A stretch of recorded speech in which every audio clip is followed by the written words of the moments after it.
and thank you for coming here. I'm Maureen Ash, and it's May. It's my favorite month. So, let's see. There's a way to change these. Oh, here it is. Okay. Oops. Yeah, May's theme is awakening curiosity. I noticed it on Facebook, lots of pictures of a plant. And what is this? Is this invasive? And, they want to know. They don't want to pull out something that's good, but they don't want to promote something that's bad. So that's one curiosity that I've been noticing. Okay, this is the order of the service. We're going to be welcoming new members today. And Nancy's going to go ring the bell to open our service.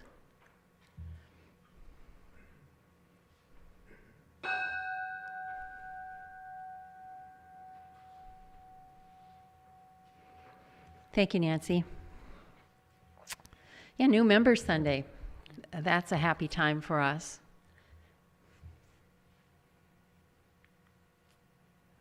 Okay, Callan, can you light the chalice? And Lily, would you read? We need one another. We come together this morning because within us there is something that knows we need more than we can find in our own lives. We know that we need each other for this journey of life, even though we might also guard our independence and individuality quite jealously. So let us celebrate all that makes us unique, yet also all that makes us one. And let us dream dreams of what we can do together. By Eric Walker.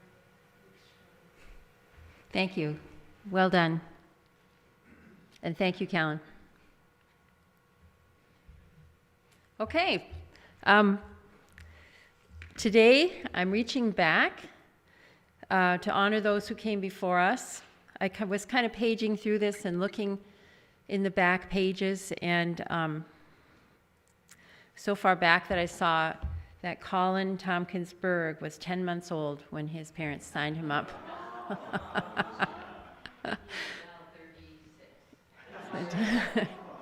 Time passes, and in the case of Colin, very productively, very beautifully. And of course, everybody else too, not leaving anyone out.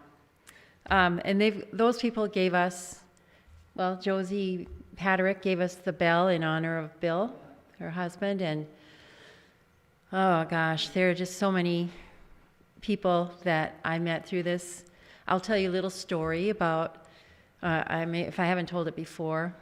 I wasn't coming to church here, and I went to Jen Scunnelson's memorial, and I was really deeply moved. It was like almost the first time I really thought about his work, because it was pictures of people, and I was thinking about how he got their faces. He really saw people. And I had really thought highly of Trygve Arsheim as well. I thought he was such a great guy. And other people in our congregation who've gone on. But coming home from Jens's memorial, I thought the best thing I could do to honor Jens is to support this congregation. And so that's what brought me back here. And it's another gift from Jens that to me, to become part of this congregation again. And I hope that you new members will find the same kind of support. So we also want to reach forward with the hands of welcome to embrace those who wish to join our fellowship. So would Jonathan, Savannah, Aiden, Callan, Lily, Shar, Tom, and Olivia please come to the front and take a seat? And anyone else who wants to become a part of the ceremony today.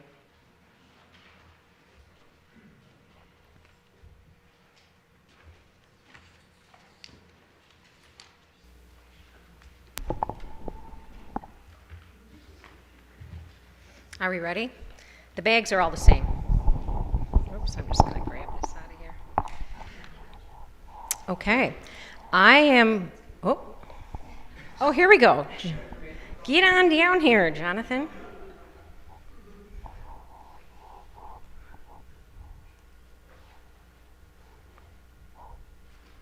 Now we're ready. I'm going to read something, and then your response will be, I will, unless you decide while I'm reading that you won't. Okay. So, on behalf of the Board of Directors, we welcome you into our community. We welcome into our community these new members who have chosen to make a commitment to this congregation by signing our membership book. We're grateful today for each one of you that you have found your way here and that you are choosing to join your life with the life of this society. Ours is a free fellowship. We have no creeds, and you are encouraged to bring your ideas and your beliefs. You're encouraged to speak out on the future of the generation, of the congregation, offer and receive the gifts of spirit, support others, and be supported in return. If you will join us in this mission and work, say, I will. All right. Now to the society. Will members of the society please rise and respond? We welcome you into this community with all our hearts. We welcome you into this community with all our hearts. All right. Cheers.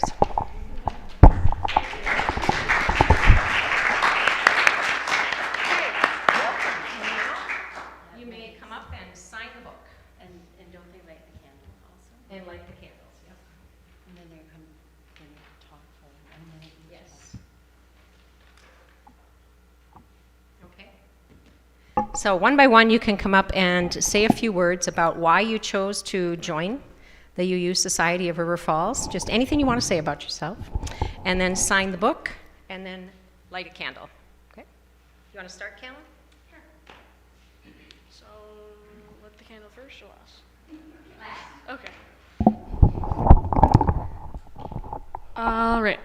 So, I really don't have a real purpose to be here, other than I want to be here. Yeah.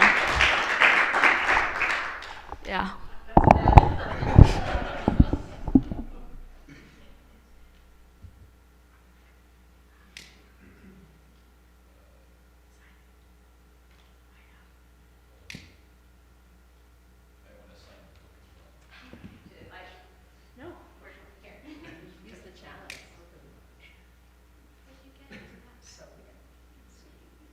You go ahead and sign the book. There you go.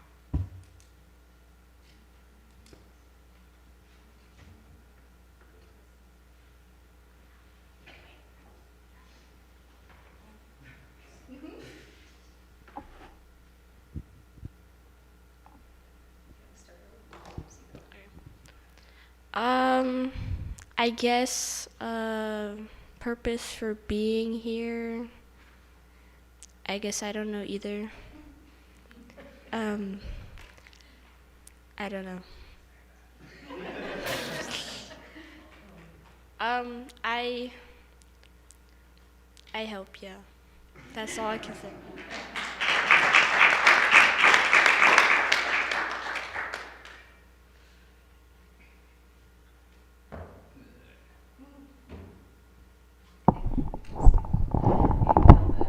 Sure. Anyway, I'm going to say that my purpose for being here was, for one, I do like the community here, and I like to talk to you people. And the second thing, it's also because I can form those connections that I will probably need later in life for whatever purposes I will duly use.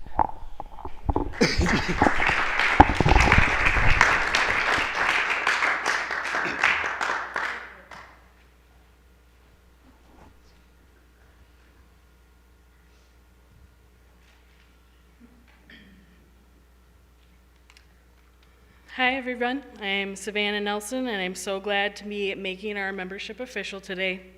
After moving our family to the other side of the state, we were shut in during COVID and found the need for community.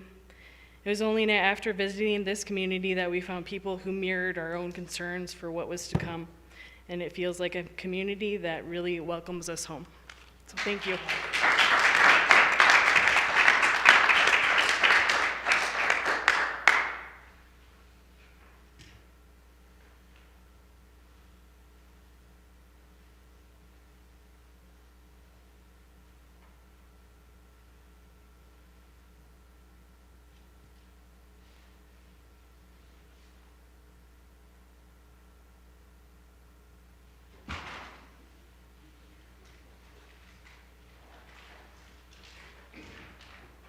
Good morning. My name is Shar, and I grew up a Catholic.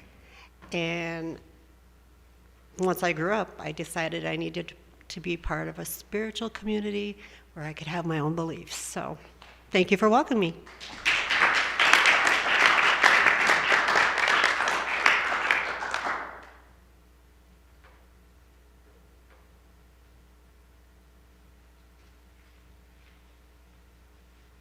Hello, my name is Tom White, and I was a Baptist, and that was a different type of religion, and I grew up, not really liking it that much. But so when I got to an adult, I just kind of did away with all religion, and just kind of, I don't know if a lot of people did that, but it was very hard for me to, believe in something that was like that. Or it seemed like baptism or Baptists were very powerful. I don't know if anybody's ever been to a Baptist church, but yeah, so it was kind of, I don't know, almost scary. but then I ended up going to church with her, and yeah, I liked the Catholic. It was okay, but it just seemed to be repetitious and never really went anywhere, so I don't know. We just kind of fell out of that. Here, it seemed like everybody was more warming and welcome and had their own, beliefs or, cared about, the land and the community and did something about it. So we were like, hey, maybe we could be a part of that. So that's where I am with that. Thank you.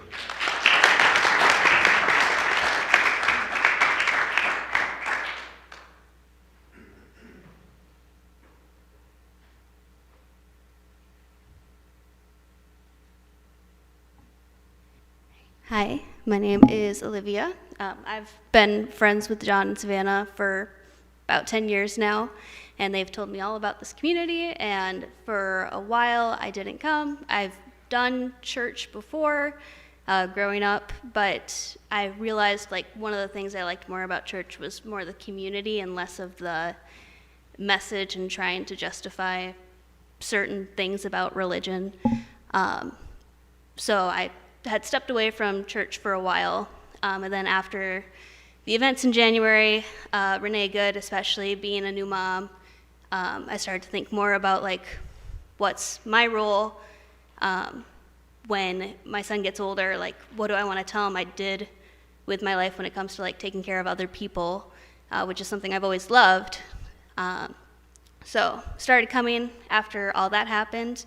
My first time being here, I was crying because I really felt the support and welcoming here, and I'm just really looking forward to using my membership here to help out this community that I love so much, and hoping to kind of help build it and make us all focus more on supporting one another than kind of staying in our own bubbles. So.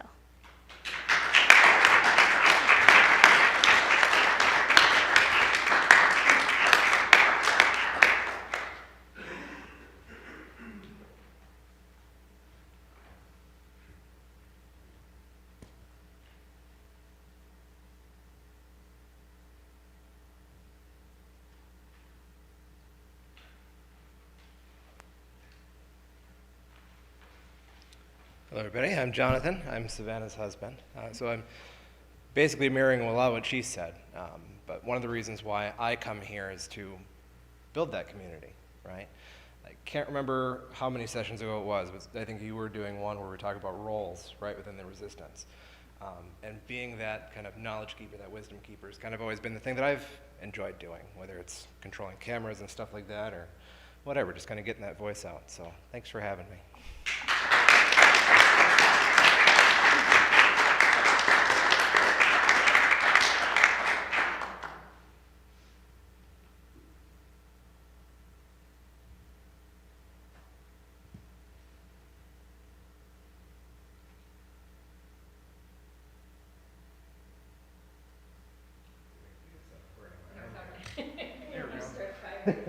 All right. Well, one more warm welcome for all of you.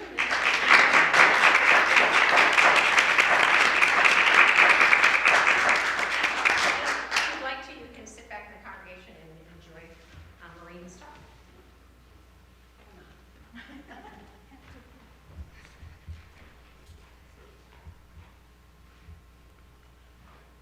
Okay, we can greet one another.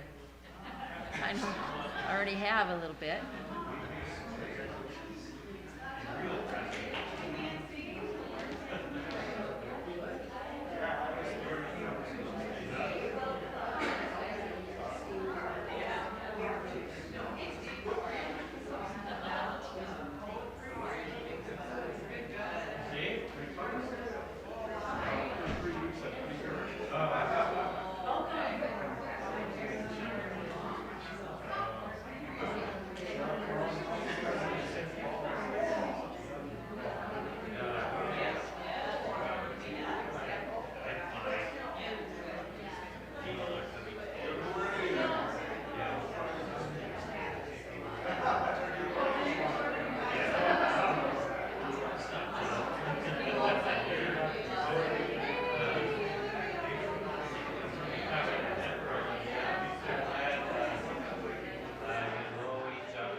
Well, thanks for coming anyway. You know, sometimes we don't know why we do this. And then we find out why we did it, right? I would say it's nice to see such a adult family. Yes, we've had several efforts that Dr. and my cousin are one of the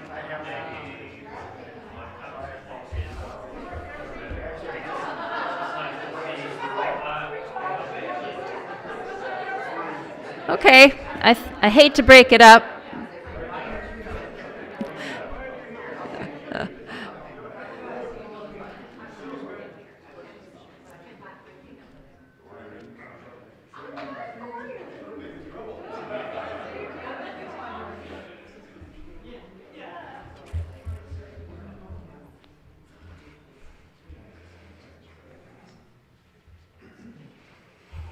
Okay, now it's joys and concerns. I'll start, Bob. I think the weather's so good, I could dump the whole bowl of rocks in there. I just love this kind of weather. It's so beautiful. Having so many great new members, more rocks. And tomorrow's my son's birthday, rock for that. And so we're rocking.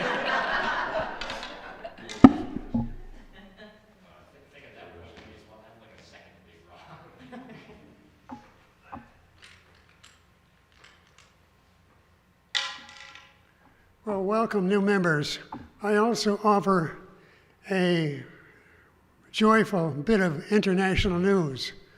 Recently, at the first part of the year, the Provincial Parliament of Wales enacted rules which permitted the removal of any politician who deliberately lies or misleads the public. And I give you this cheer in Wales, Cymru byth Wales forever.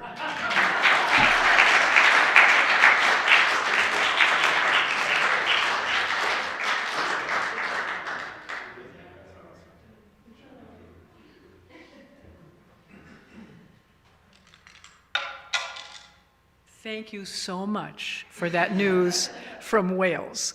And in the absence of that policy here in the United States, I just have to say, just like the people that we welcome today, why are we here?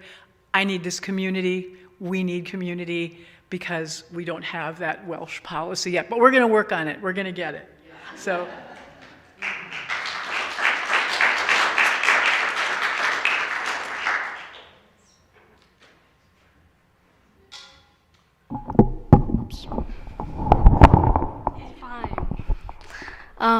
So it's kind of a joy that I am a member because I never actually thought I was going to become one.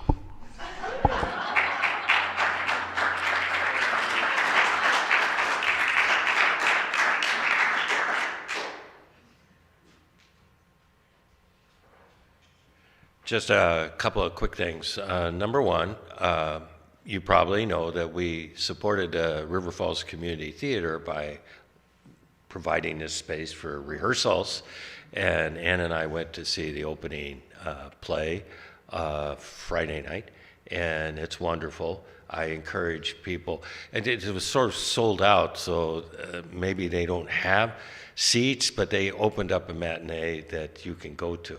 So it's nice to support that community. When I was sitting in the audience, it's dinner theater at Junior's, I was just looking around, and that's what I like about River Falls. It's a small enough town that you know a lot of people in the room everywhere you go.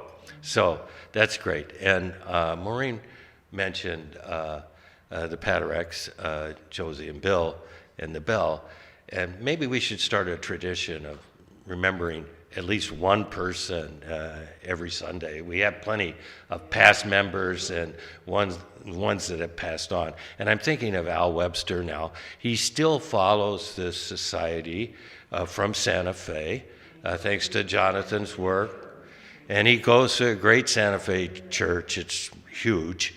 And he emails me every once in a while. And the most recent one was, considering the same question that Maureen is asking today, because he has Canadian citizenship, and they had a choice to go and live in Canada or Santa Fe. They chose Santa Fe.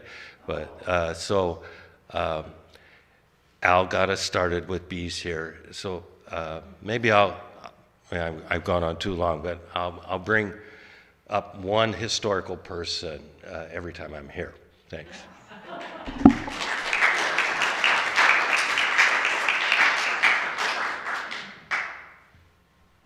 Did you forget a rock, Don? I forgot a rock. It is for Don. Well, about community, I attended the UW River Falls coffee concert at noon on Friday at UW River Falls. And a fantastic pianist, classical Grieg. And when I was coming into the theater, I was talking to my friend, and then Colin Leifschitz turns around and says, "Hi, Nancy." He recognized my voice. Colin is continuing on the board of directors here at this community. We're lucky.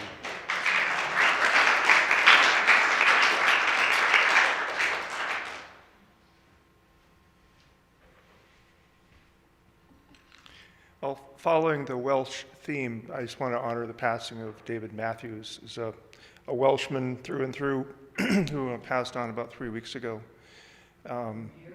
Here in River Falls. He lived here for the last 35 years or so. His partner, Robin Lankos, some of you may know as well. But anyway, he's a fighter for truth and integrity in the community and the world at large. So honor his being.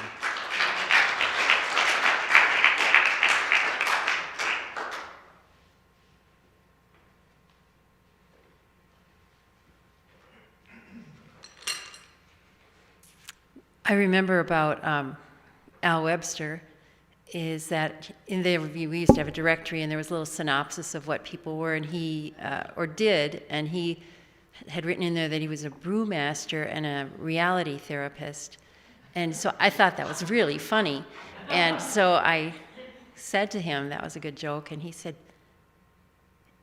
no, I am. I am a reality therapist. That's a thing. So. Anyway, that's for all the mistakes I've made in my life, and and for all the unspoken joys and concerns. Okay. I will remove my grocery list from my talk. I'm going to give a talk here called Do I Stay Christian?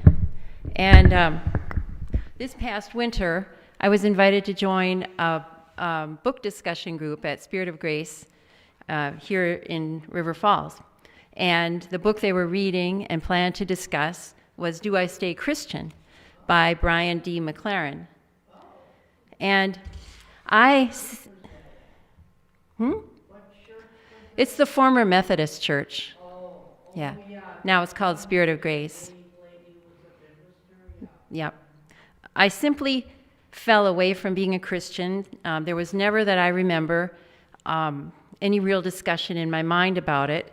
When I was a child, my siblings and I attended Sunday school regularly, followed by church at 11, and later I became a member of the youth group, the choir, and I was confirmed after a year of Wednesday afternoon classes with the minister of our church. I enjoyed all of it because of my friends who had similar schedules and because it was a friendly, welcoming place. It was sensible. It was a social thing for me. For others in my family and in my circle of family and friends, the church and Jesus were important sources of comfort and direction. My mother's belief in a caring God was a big help to her as she suffered from severe rheumatoid arthritis for 20 years. My sister faces a different autoimmune disease and takes the same comfort in her Christian faith, and I'm grateful she has it. But the idea of spending time reading a book about something I don't think about very often and then discussing it was not that inviting to me. But then I thought I might learn something, and I did make it to a few of the discussions with the nice and smart, articulate folks at Spirit of Grace. The book is structured with the first 10 chapters arguing against staying Christian. We all know Christianity is the reason for a lot of terrible things that have happened in the past couple of millennia. Horrible persecution of Jews, starting well before Germany got so efficient at it in the first part of the last century.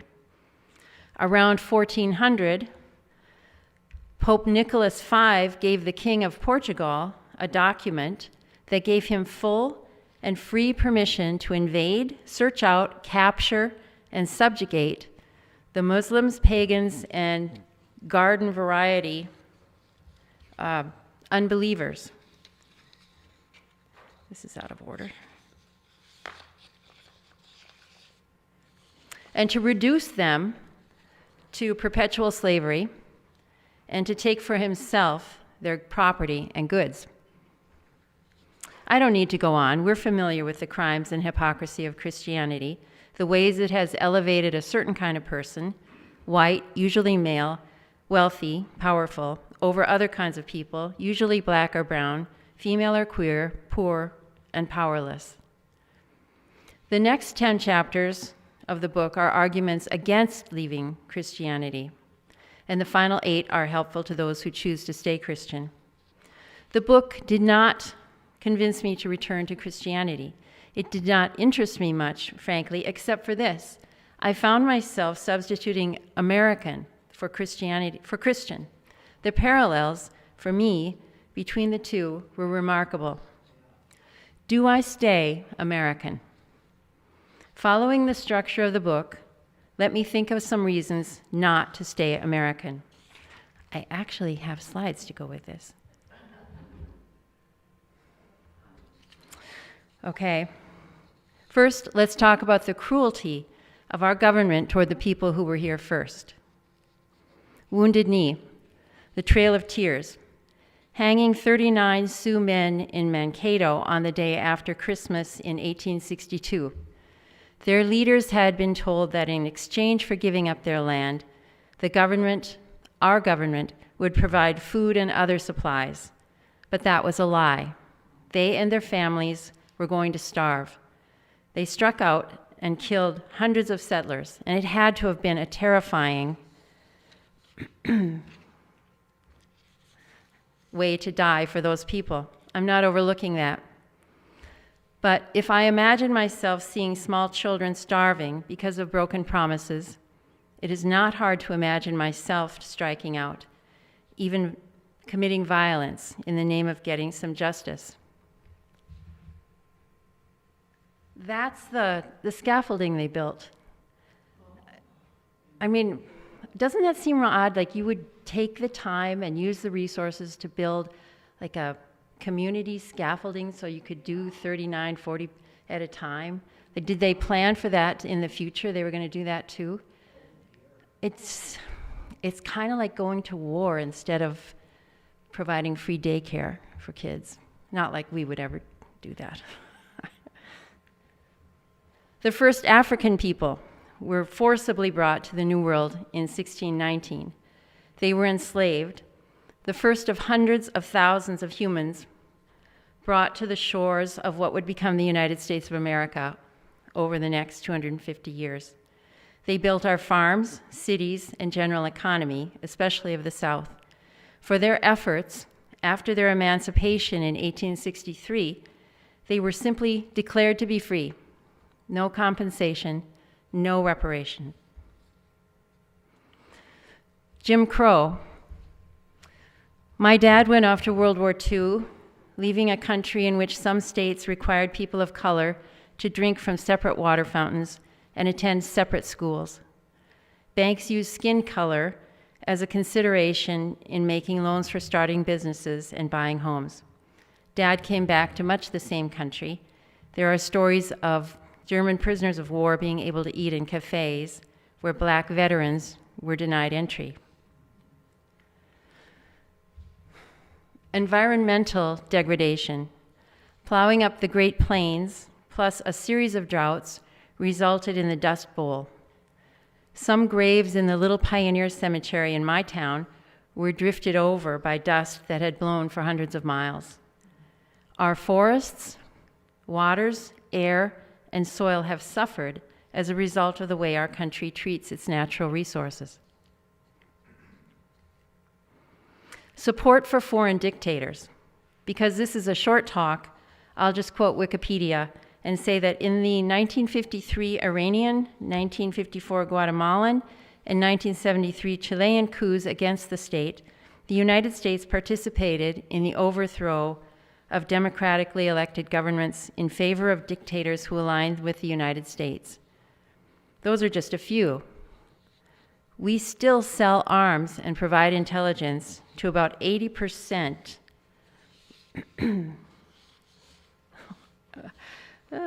of the countries that are considered to be not free.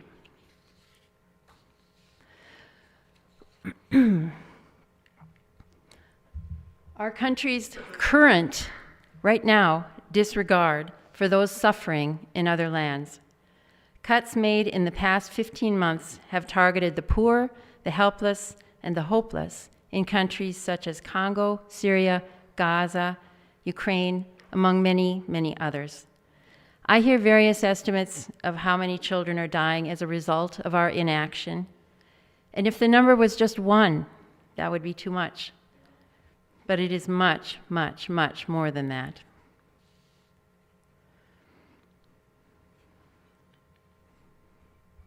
How we treat children, immigrants, and the vulnerable in our country. I need not elaborate on that. We have just survived a winter in which some peacefully protesting Americans did not survive encounters with forces of their own government. I can go on. Who, given a choice, would remain American? Well, all of us gathered here. For one thing, it's hard to leave your home, family, friends, way of life, and language. I remember Garrison Keillor saying about the Norwegian bachelor farmers that the ones that had, long ago come from Norway, they could never be funny again. And that would be hard, wouldn't it? Moving to another country is expensive and complicated. We're comfortable here, despite our country's shortcomings. Are there positive things, other than our comfort, about our country that might persuade us not only to remain here, but to do so without shame?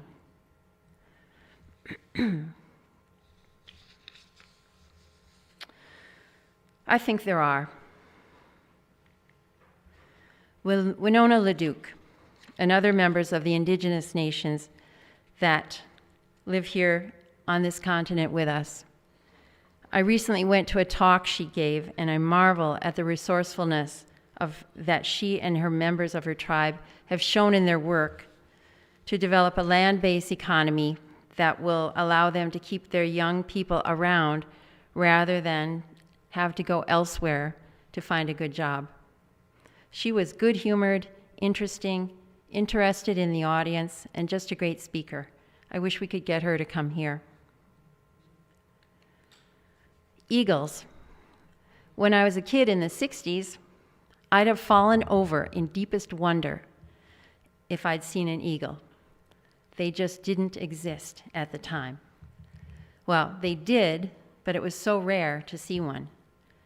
The pesticide DDT was used to fight insects, and it bioaccumulates, so maybe a frog ate a bug that had eaten something with DDT on it, and then a coyote ate the frog, and then the coyote was hit by a car and became roadkill, and an eagle came down to feed on it, and all the accumulated DDT went into the eagle and caused the shells of her eggs to be so thin and weak that just by sitting on them and trying to keep them warm, the bird crushed them. DDT was banned, and now I see eagles several times a week. Old habits die hard, though, and I am excited by each sighting as if it were 1970 again. The 1619 Project. I recommend reading the essay that was in the New York Times Magazine a few years ago. Nicole Hannah-Jones is the author. There have been some arguments against it, but I listened to the essay on a long walk, and I was moved. She argues, correctly I think, that Black people have continually challenged our nation to live up to its ideals. All men are created equal. Thomas Jefferson owned, over the course of his life, 600 people. Owned them, could do what he wanted with them, and he did. While the war for independence was being fought, human beings were being bought and sold, families broken up. I won't go into the horrors.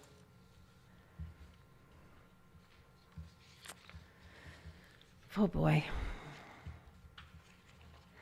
Somehow, enslaved people were able to hold on to their dignity.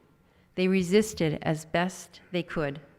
One of our country's greatest citizens, Frederick Douglass, born a slave, taught himself to read. He escaped from a life of beatings and humiliation to become an orator and a writer. In his speeches and books and essays, he pointed out the hypocrisy inherent in our country's embrace of freedom and liberty. He could have left, but this was his country too, and he worked to make it live up to its ideals. Countless people of color have resisted and worked to do what the Declaration of Independence says we the people want, create a more perfect union. Their courage and example lifts me up.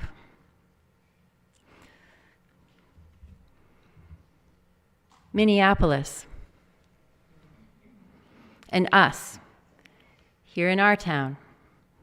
Minneapolis showed the world that our government can't walk all over us without a vigorous response. We here in our community responded to the needs of our neighbors with food, money, jobs, safer lodgings, and transportation. It's still going on. The world likes a good story with a strong ending, but we all know it hasn't ended. So, do I stay American? As I went through the supposed antidotes to the bad things our country has done, I couldn't say they are not still happening, especially, I believe, under this administration. That is my strong opinion, and I'm still allowed to have one. My mother was born in Canada to Canadian parents. Her grandparents were also Canadian. Recently, Canada made changes to its citizenship law, and there's a strong chance I might be able to claim Canadian citizenship through ancestry. I plan to look into it, but even if I get a Canadian passport, I plan to stay in America, the United States of America. I was born in 1957. My parents and their friends worked hard and got modestly ahead. I grew up and went to a public school that was well funded. Mom bought us notebooks and pencils for the first day of school, but pretty much everything else was included in being a student at the school. It wasn't so even when my kids were in school here. My college interest rate for my loan was 2%. My country at that time was not perfect. There was the Vietnam War, of course. I was a small child when our CIA supported the assassination of the elected leader of Congo, Patrice Lumumba. I didn't know about that until I read the Poisonwood Bible by Barbara Kingsolver. But President Johnson built on the legacy of FDR to make ours a great society. Social programs were created as part of the war on poverty. Medicaid, Medicare, the Food Stamp Act, these were born of that time. The Voting Rights Act was passed in 1965 to ensure that members of minorities could exercise their right to vote. In 1980, all that started to change for the worse, in my opinion. The current administration is working to roll back those social programs. The Voting Rights Act bit the dust just this week, Section 2. In the book that inspired this talk, Brian McLaren argues that Christianity is not a solid, unchanging monolith. It can change. He thinks that a mature faith is one in which the health of the planet and the good of the community are central. I believe my country can change as it has constantly since July 4th, 1776. My dream for it is McLaren's for Christianity, a country in which the good of the community and the health of the planet are central to the decisions that are made. Right now, again, in my opinion, our leaders have lost sight of their responsibility to ensure that the benefits of freedom apply to everyone, not just the wealthy. It's going to be a heavy lift, but there are more of us than them. And as the people of Hungary showed the world last month, even with the cards stacked against them, people who believe in truth and justice can eventually prevail. So, I'm not leaving because I had the best of this country, and now it's my duty to do my part of saving it for those who come after me. I'm not leaving because it wouldn't be fair to leave Anne and Don and Allison and David and all these other people who are engaged in the same project. I'm not leaving because Abraham Lincoln's Gettysburg Address is so simple and inspiring. I want to live in the same country he helped to save. There are so many good people here, literally here in this room, here in our community, here in our country. We're all working in our ways to save democracy so we can continue to perfect our union. I don't see a lot to encourage us at the moment, but because I was raised in America, I believe in happy endings, sooner or later, if we work at it. So I'm staying American.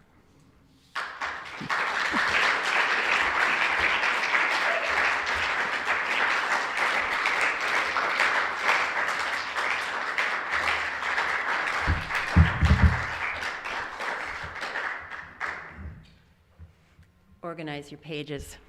You kids, if you ever give a talk, organize your pages before you get up here. Okay, any questions? Bob? Yep, I am registered.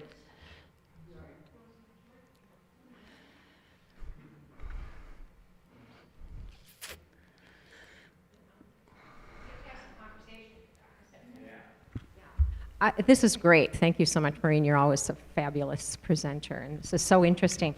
So I have friends who are Catholic. I was raised Catholic too, and I have friends who are Catholic, and occasionally, after a couple glasses of wine, I ask them, why do you stay there? Why are you staying in that church?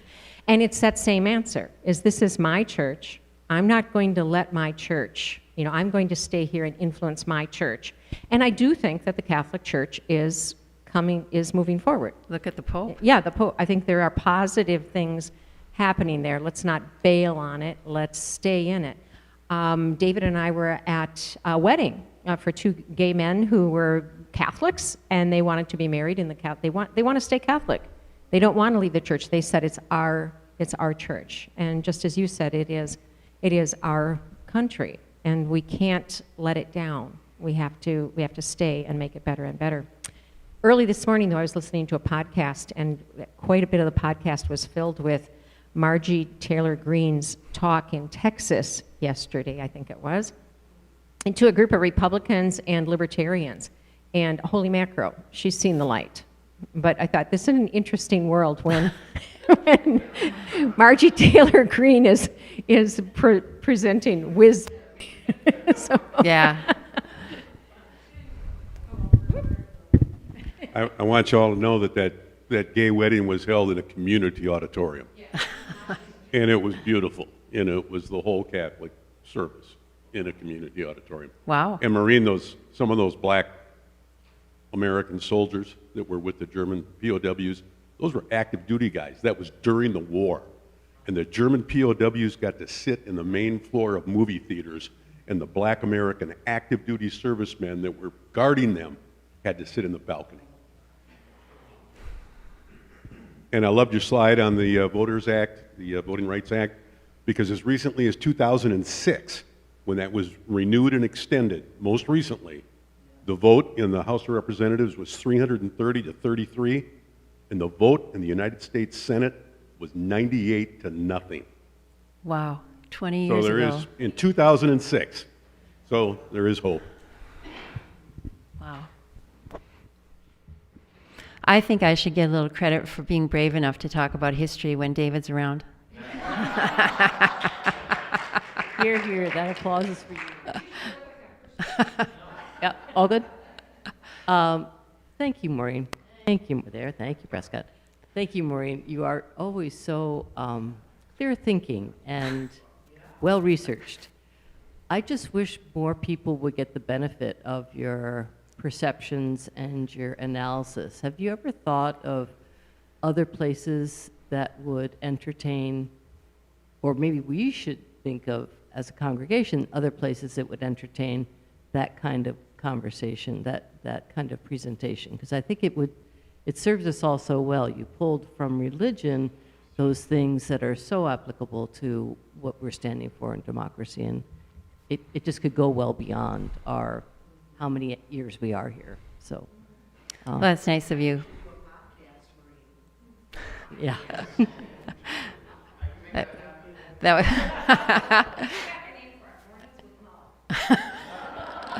would cut into my podcast listening time. I do. So the question, do I stay American, infers that we can somehow change our citizenship. So after living in the Congo, Sierra Leone, Morocco for a considerable amount of time, and talking to people who want to come to America but cannot because of immigration policies, etc. It's not that easy to go someplace else, even for Americans. New Zealand, I've looked into it. You've got to make a financial contribution to the country, or at least show that you can support yourself admirably. So I always felt when I was in those other countries, why don't you just, instead of dreaming about America, which is not that great after all, why don't you stay and help build your country? It's hard. And so now you're making the same argument. We should stay and help build this country. Got a long way to go still. I remember my mom thought, I heard her say once, we should let anyone who wants to come here and study, but they have to go back and use what they learned to make their country better.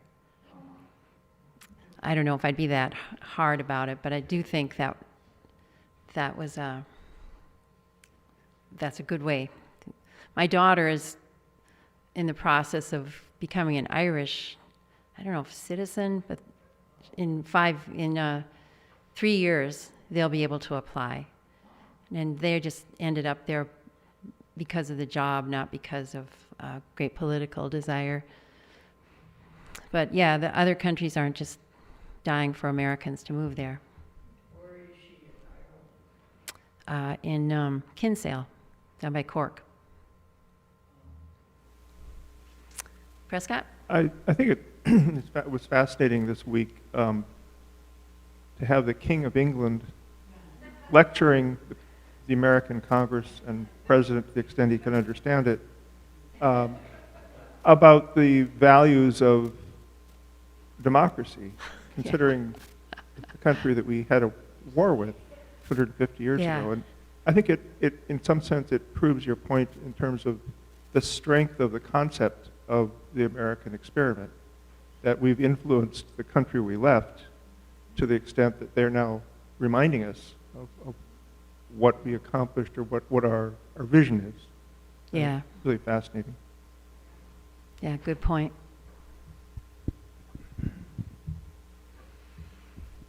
Okay, I think you're done, Callan.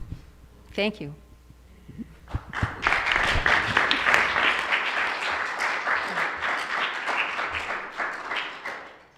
Wait, was there something before this? Oh, okay, good. All right, so the poetry group is going to meet after the service, and next week is cleaning up the road. Patrice Veit lives in a really easy place to find. It's the corner of F and double F.